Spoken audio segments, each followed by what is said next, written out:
talk about the solar demon Sorath. The solar demon Sorath represents the counterpart to the sun's positive qualities like beauty, harmony, consciousness. Sorath governs its inversion, ego inflation, spiritual blindness, and devouring of illumination. So the sun has extremely positive qualities, right? When I made the video, The Misconceptions of Heaven, I talked about different ways that souls are granted access to heaven. One of the ways I talked about was the Merkaba, or the light body. In esoteric systems, how people achieve the light body is by doing solar practices. A lot of these solar practices include things that basically break down solar light into your nervous system, and this ends up building a vessel of consciousness that allows you to enter once you pass away. This grants you access to higher worlds and celestial realms.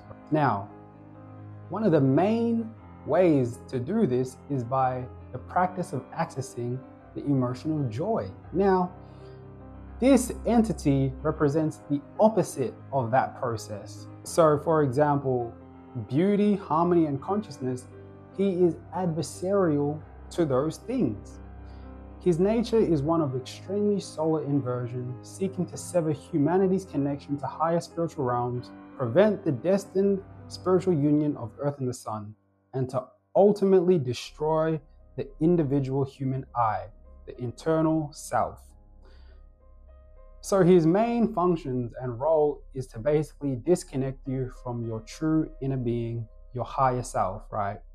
That's why one of his agendas is to promote extreme nihilism. You know those people that say, oh, we're just floating on a rock so nothing matters. I remember I saw this video of this person, right? She was saying, guys, if you're 40 years old, don't feel bad for not doing the things that you need to be doing, because it doesn't matter. We're just on a floating rock. We're just in the universe. Now, I'm not here to say that this is the entity that's influencing her mind to say this, right? I'm not talking about that. I'm not going to put these wild claims on people.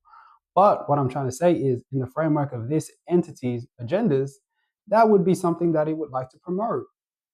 Non-spiritual evolution, non-self growth, non-connection with spiritual forces. Nothing matters. Do nothing.